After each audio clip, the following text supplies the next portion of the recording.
Pois é, promessa é dívida, estou de volta aqui em outro live. Eu vou conversar com o Rômulo sobre política atual, uma perspectiva diferente do programa Cafezinho no WC, porque o Cafezinho no WC tem um roteiro a ser cumprido, inclusive tem horário, né?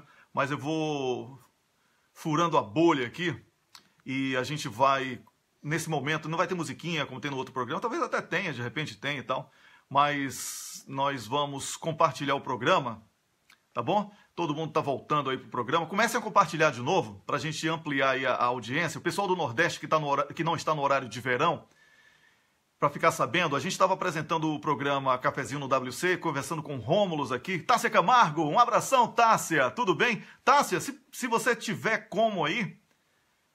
Pá, não dá porque eu tô com Rômulos aqui. Que pena, Tássia. Que pena, Tássia. Senão eu ia chamar você aqui para conversar com a gente. Desculpa, mas... Um beijão aí, Tássia Camargo, minha colega do Cafeína. Então é o seguinte, a gente estava conversando, eu e o Rômulos, que está na Suíça, a gente estava conversando sobre São Paulo como centro da política brasileira, porque os políticos paulistas, um cara eleito vereador, ele pensa que ele pode ser presidente da República no outro dia. E não é assim, né? O Brasil não é um puxadinho de São Paulo, né? São Paulo é um estado dentro do Brasil. Ah, porque a economia paulista, não sei o quê, não sei o quê. Concordo com tudo. Mas não é uma questão de pensar o Brasil com a cabeça paulista, porque o Brasil é uma pluralidade, o Brasil é rico de diferentes coisas, e nós não podemos achar que o Brasil é só isso. Então, Rômulos, fala um pouco mais aí sobre essa questão da política, dessa centralização da política, da cabeça do político, o São Paulo-centrismo. E depois a gente invade com outros temas. Pois não, Wellington. Vamos lá. Como a gente estava falando, né, existe essa tendência do político de São Paulo, do Sudeste, mas mais especialmente do de São Paulo, pela questão da bolha midiática, pela questão, né, da concentração da mídia na mão das 4 famílias que estão nesse eixo Rio-São Paulo, a acreditar que o que eles leem ali naqueles grandes veículos é a síntese do pensamento nacional, quando não é verdade, né? O Brasil é muito maior do que isso. É evidente, a gente não pode diminuir o peso e a importância de São Paulo. São Paulo tem, né, mais de 40 milhões de habitantes, então é mais de 1/5 da população brasileira.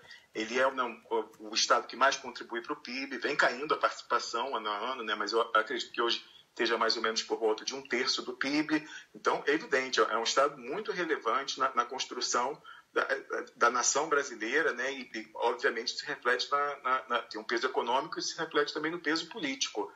Mas é evidente que ele não é a maioria do Brasil, né? Ele não tem mais da metade da população brasileira. Então, cria-se às vezes esse choque dessas pessoas que vivem dentro daquela bolha, né? Daquela bolha de ideias, né?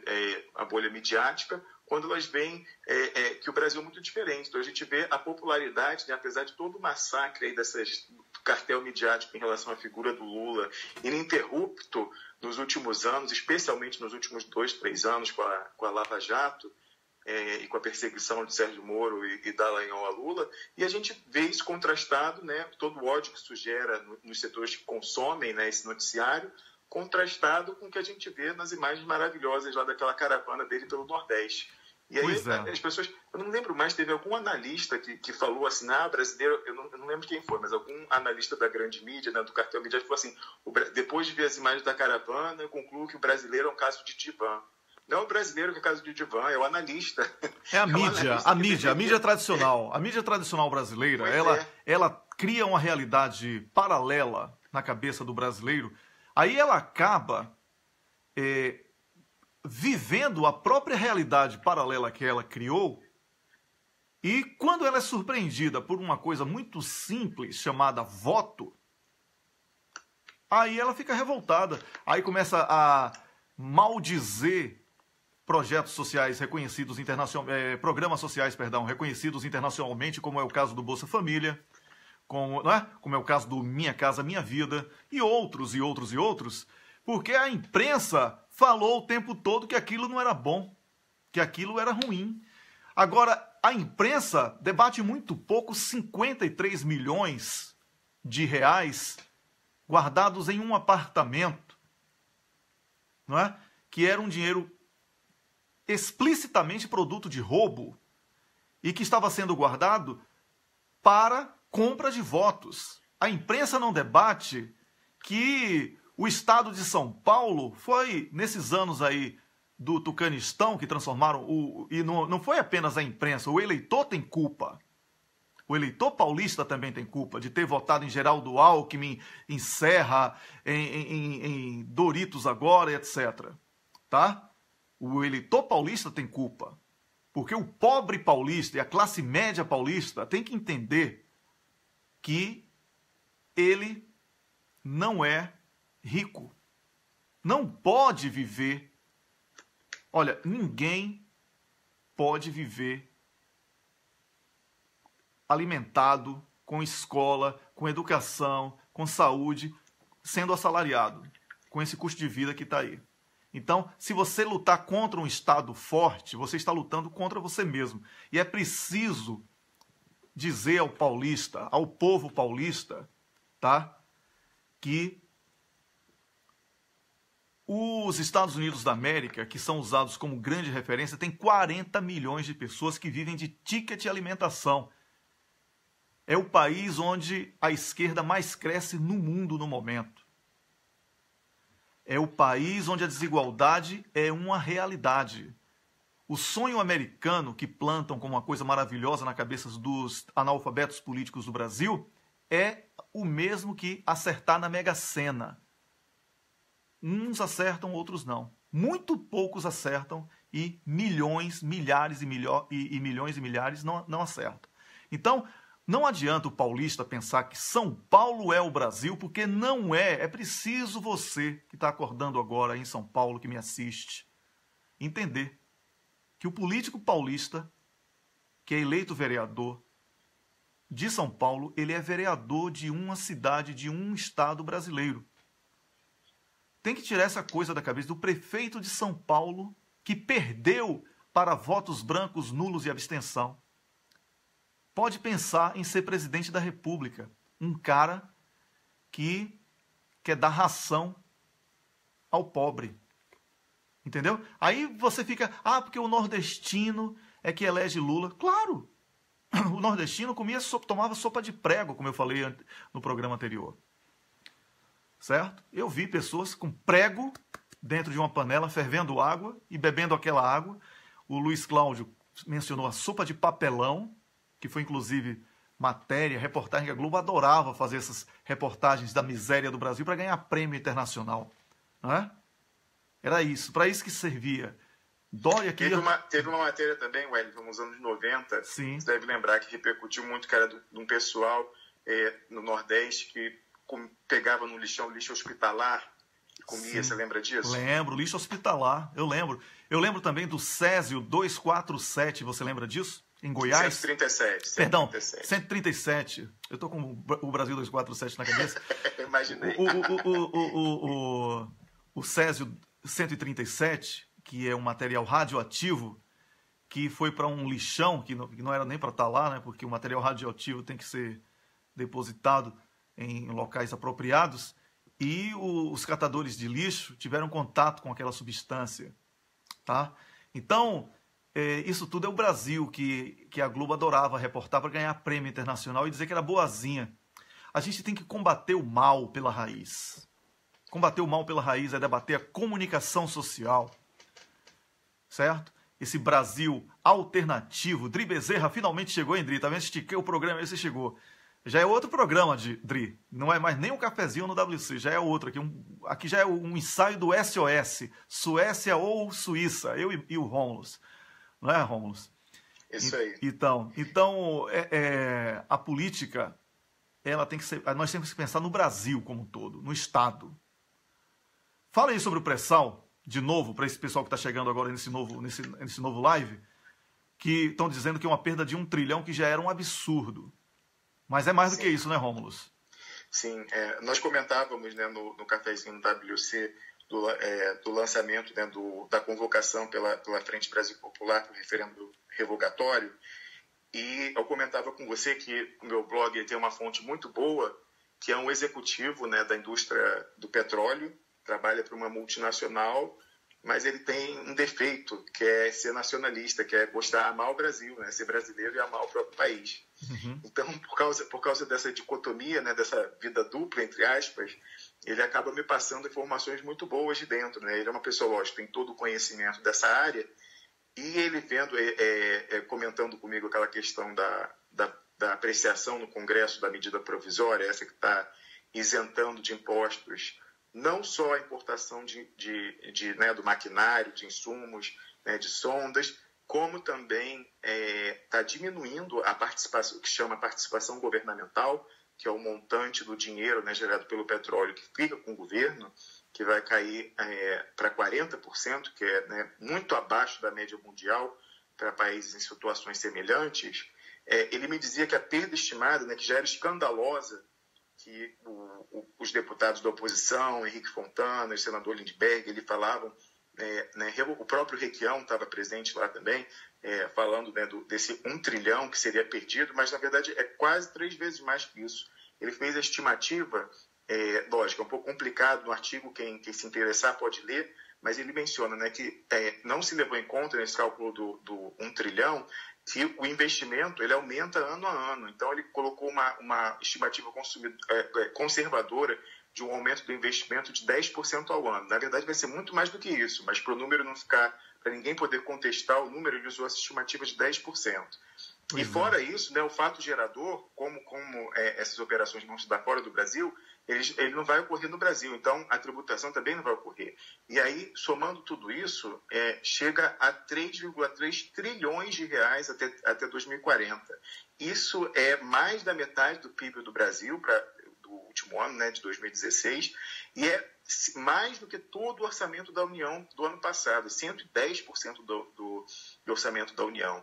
E isso é gritante, nós vemos como esses números não estão sendo estudados, como não foi feito um estudo de impacto apurado, né, com relação à receita que está sendo perdida com essa medida provisória, que é um crime de lesa pátria. Né? Ali, ela crime lesa pátria. É aí que eu quero entrar. A sentença de condenação, aquela medida provisória já é o documento de condenação de quem a apoia, porque ali é a prova maior de um crime de lesa pátria, né? Com lobista ali falando no ouvido de relator, ou seja, assim, mais provas do que a gente já tinha. Eles já nos deram todas as provas, né? Já nos deram todas as provas. Rômulo, repita aí a cifra real, vá. 3,3 trilhões de reais, ou seja, mais do que todo o orçamento da União do ano passado. Vou repetir, olha, senador Requião, que sempre acompanha aqui o programa, Lindbergh Farias, João Sixu, Gleisi Hoffmann, Vanessa Graziotin, Lídice da Mata, eu sei que ou vocês ou os assessores acompanham aqui o programa, a gente sempre está aí nos bastidores batendo papo, é o seguinte... 3,3 trilhões. Esse papo de 1 trilhão que já era criminoso, não é real. Eu estou falando aqui com um advogado que mora na Suíça, tem conta na Suíça, mas não tem dinheiro lá. Certo? Ele é especialista em direito internacional, tem fontes espetaculares em empresas petrolíferas, tá? Porque ele também prestou serviços a essas empresas. Não é 1 trilhão, como estão dizendo, a entrega a isenção dos impostos. São 3,3 trilhões. Aquele lobista que fez ali, soprou no ouvido do relator como é que ele queria roubar o Brasil, ele tinha que ser preso em flagrante, tá bom, Lindbergh Farias? A próxima vez, não fique indignado, não. Que indignado quem tem que ficar é o brasileiro comum, o eleitor. Você é senador... Não é para ficar indignado, é para você mudar. Invente logo alguma coisa, ou mandava dar ordem de prisão, você é um senador. Tem polícia no Senado. Indignado é um cacete. Olha, deputado que abrir live agora, dizendo, hoje é um dia muito triste para o Brasil. Eu vou deixar de seguir. Comecei a deixar de seguir. Esse povo que começa a dizer que hoje é um dia muito triste para o Brasil, qual é o dia que não é triste do Brasil? Desde que Aécio não aceitou o resultado das urnas. Qual é o dia que não é triste para o brasileiro? A sabotagem contra Dilma, o golpe contra Dilma, todo dia um golpe contra o Brasil, contra a Petrobras, Banco do Brasil, BNDES, Caixa Econômica, Eletrobras.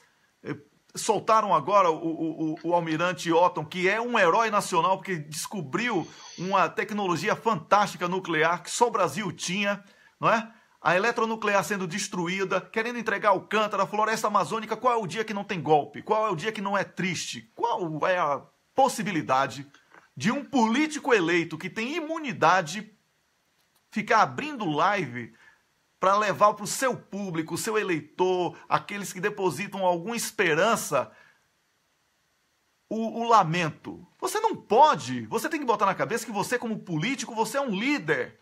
E o líder não pode levar para os seus liderados o pessimismo. Aprendam isso.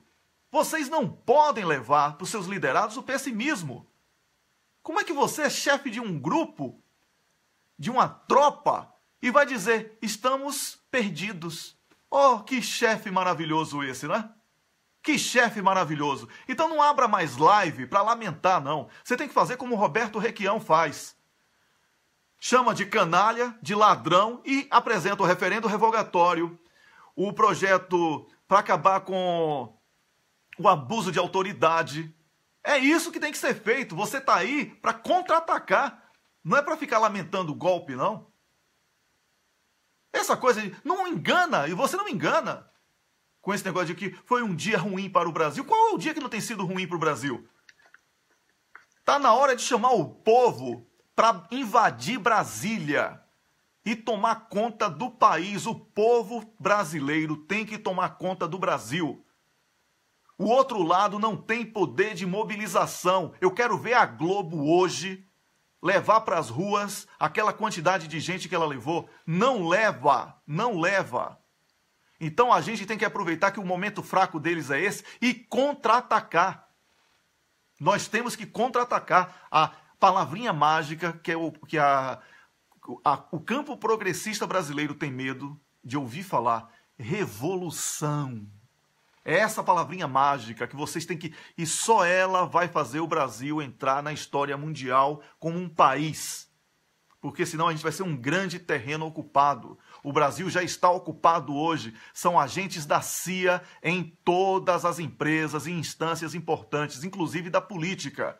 Não podemos permitir que essa invasão silenciosa, essa guerra híbrida que está acontecendo no Brasil, permaneça, sob pena de não acontecer 2018, ou se acontecer, não haverá mais nada. Então, vamos promover uma intervenção popular imediata agora. As Forças Armadas que estão aí se assanhando não tem bala, não tem munição para 3 dias. Não tem munição para 3 dias. E tem soldado, cabo, sargento, tenente, que entram em contato comigo aqui internamente, que estão revoltados com essa possibilidade dos seus chefes quererem permitir que o Brasil seja invadido e estarem apáticos. Então, são esses comandantes, esses juízes do STF, esses 44 que salvaram Aécio, que salvaram Temer, esses deputados do Centrão que salvam um, salvam outro, todos ladrões descarados, comprados, são eles que a gente vai botar para fora. Entendeu? Político progressista, está na hora de chamar para as ruas, para a gente tomar o poder. Não vai ter eleição em 2018. Você entende? Não vai ter. Não vai ter. E se tiver, os caras estão juntando. Você acha que é um apartamento só com mala de dinheiro? São vários em diferentes estados do país. Vários em diferentes estados do país.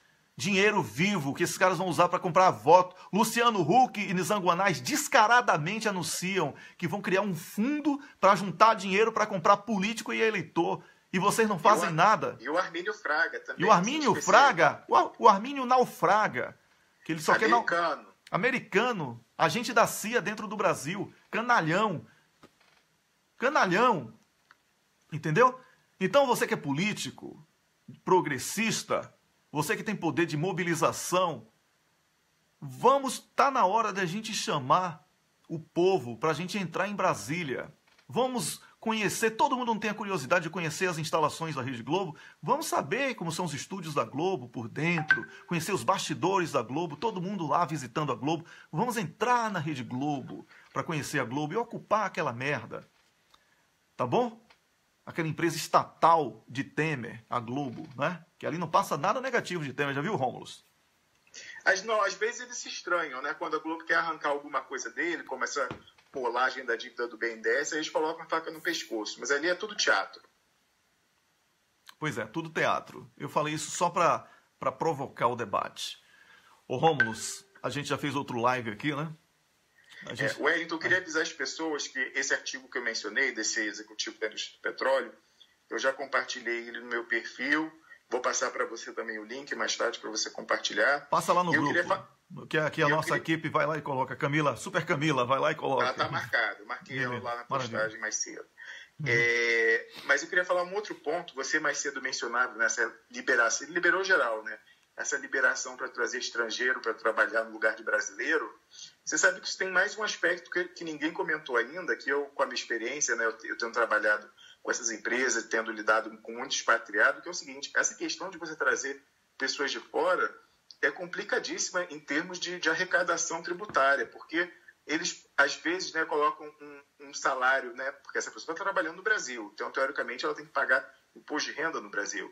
Então, a empresa, ela já é um empregado dessa empresa lá fora, a empresa transfere ela para o Brasil, aí o que eles fazem? Declaram um salário mais baixo no Brasil e paga a diferença lá fora, sem pagar imposto de renda. Então, como se já não fosse um absurdo estar aí roubando o emprego dos brasileiros, além de tudo, ainda vai sonegar imposto de renda. Eles estão entregando o Brasil e estão... E como você disse, essa pessoa, ela não vai gastar o dinheiro dela no Brasil. Esse dinheiro não vai ficar. Ela está ali acumulando, vai ficar o quê? 5 anos, tal, não sei o quê, juntando aquilo, né, tudo que ela sugou, e depois vai voltar lá para o país dela com o que ela acumulou de dinheiro para gastar lá. Então, isso é mais algo ainda isso mais agrava o crime.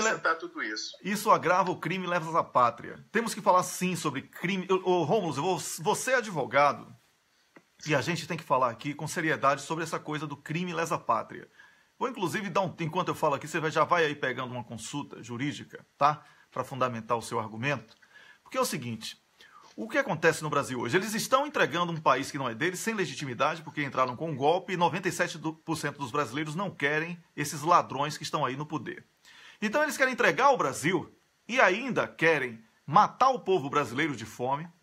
A classe média, que poderia ser a força de resistência porque foi enganada, e ao se sentir enganada, vai querer reagir. Eles estão importando trabalhadores estrangeiros, certo? E ainda estão tentando tirar a possibilidade da arrecadação do Brasil, para que o Brasil tenha poder de recuperação. Então é um total descaramento. É a extinção do Estado brasileiro, o que eles estão propondo. É a extinção do Estado brasileiro, o que eles estão propondo. Não podemos aceitar isso. Só existe um caminho, que é a destituição imediata desse pessoal, a revolução. Revolução, essa palavrinha maravilhosa. Porque crime lesa pátria é quando você trabalha contra o seu próprio país. Esse crime lesa pátria, inclusive, Rômulo, você precisa checar aí, se não me engano, ele é um dos precedentes para pena de morte, ou é somente em caso de guerra? Eu não lembro agora. No Brasil é pena de morte só em caso de guerra. Só em caso de guerra, que é no Brasil, pena de morte. A gente tem que ver se dá para fazer... O STF não gosta de ampliar a interpretação da Constituição, tem que ver se guerra híbrida também está valendo, né? Uhum. A gente está tendo uma guerra, uma guerra híbrida. E aí? Se for comprovado que o patrocinador desses deputados e senadores ladrões são estrangeiros, a gente pode dizer que isso é uma guerra híbrida. Então é crime de guerra, então eles podem ser condenados por acúmulo. Lesa pátria e crime de guerra híbrida, que é um novo conceito que inclusive já está reconhecido internacionalmente. Não, mas só falando sério, no direito penal a gente nunca pode mudar a interpretação para pior, é sempre em benefício do réu. Então, não, mas isso você está falando de um Estado sadio, porque há pouco tempo, há menos de 15 dias, o STF fez uma lei retroagir. O STF, imagina você. O STF fez uma lei retroagir, da ficha limpa. Ficha limpa. Então, se retroagiu para pegar desafetos, nós vamos pegar essa mesma jurisprudência para pegar quem praticou crime lesa pátria e quem participou da guerra híbrida. Quem está ganhando dinheiro das empresas estrangeiras para entregar o Brasil e destruir a vida dos brasileiros. Esse é o holocausto dos pobres. Holocausto dos pobres. Querem matar os pobres brasileiros. É o que está acontecendo no Brasil.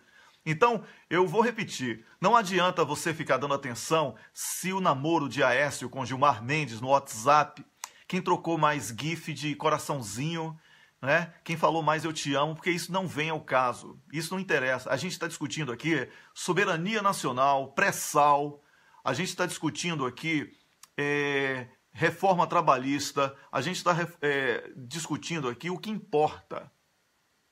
Porque essa coisa da fulanização e da dispersão é uma tática usada há muito tempo e faz com que o brasileiro desvie o foco do que realmente interessa para amenidades. E aqui eu e o Rômulus já falamos por mais de 1h10 num programa Cafezinho no WC para não prejudicar a publicação do programa. Nós abrimos um novo live que já está aí com um tempão, tá? E eu estou aqui convencido de que esse assunto interessa a você diretamente. Rômulus, fale um pouco mais sobre crime lesa pátria.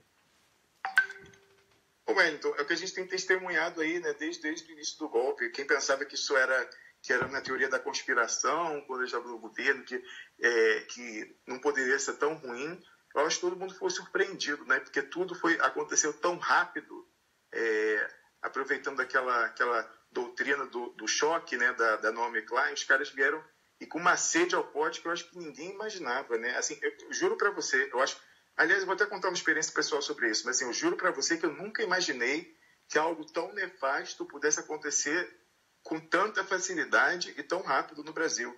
Você sabe que, né, eu vim aqui para a Suíça para fazer o meu doutorado, e na minha tese de doutorado, né, eu estava exemplo de vários países, entre eles o Brasil, e um dos pressupostos para a minha tese de doutorado era que mostrar que o Brasil era uma democracia estável, politicamente estável, política e economicamente estável, e que ela tinha passado pelo teste definitivo da sua maturidade com a eleição de Lula em 2002, né, e o governo do PT a partir de 2003, e que isso mostrava que, então, que comparativamente a países do mesmo tamanho, com o mesmo nível de desenvolvimento, o Brasil tinha uma estabilidade jurídica, econômica e política superior, e que isso trazia uma série de vantagens para o país e que fazia ele prescindir de outros tipos de garantias que países menos estáveis precisam para garantir investimentos estrangeiros.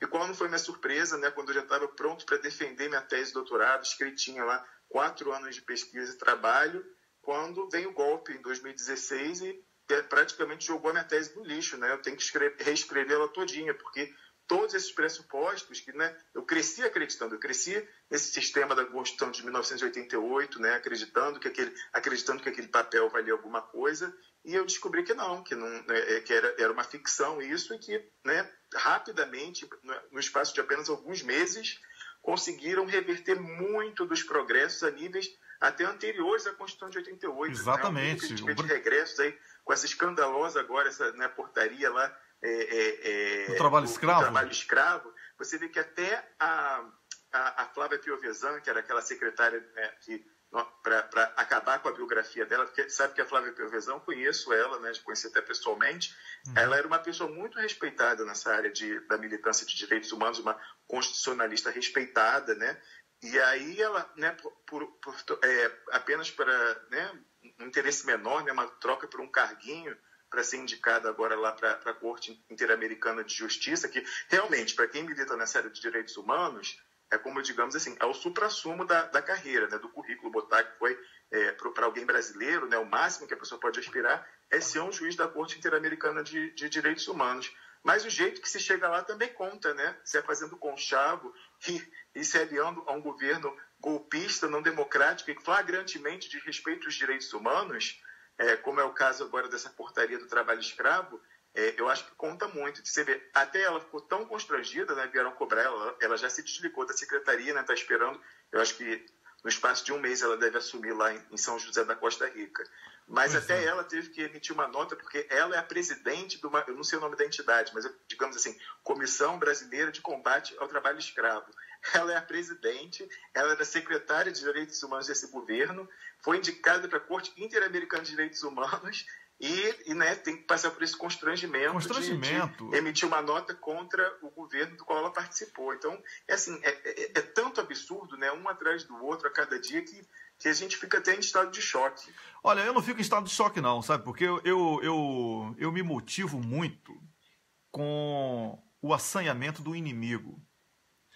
Eu desenvolvi isso e não recuo nessa minha estratégia. Quando o inimigo se assanha, eu fico mais assanhado do que ele. Eu não canso de lutar, certo? Eu sou realmente uma mosca na sopa. E para pegar aí, para a gente não ficar no campo científico, para não ficar parecendo conversa de economista e de jurista, eu quero dizer o seguinte: você que está me assistindo agora, que ou ignorou ou apoiou o golpe, você está feliz ao ver agora a escravatura de volta no Brasil?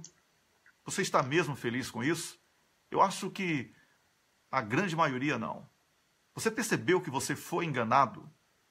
Você percebeu que o Brasil estava numa situação bem melhor, mas que a mentira repetida todos os dias no seu carro, através das rádios, nos jornais que você lia, nas revistas, nas capas, né? Porque você nem lia, você só via a capa, na televisão.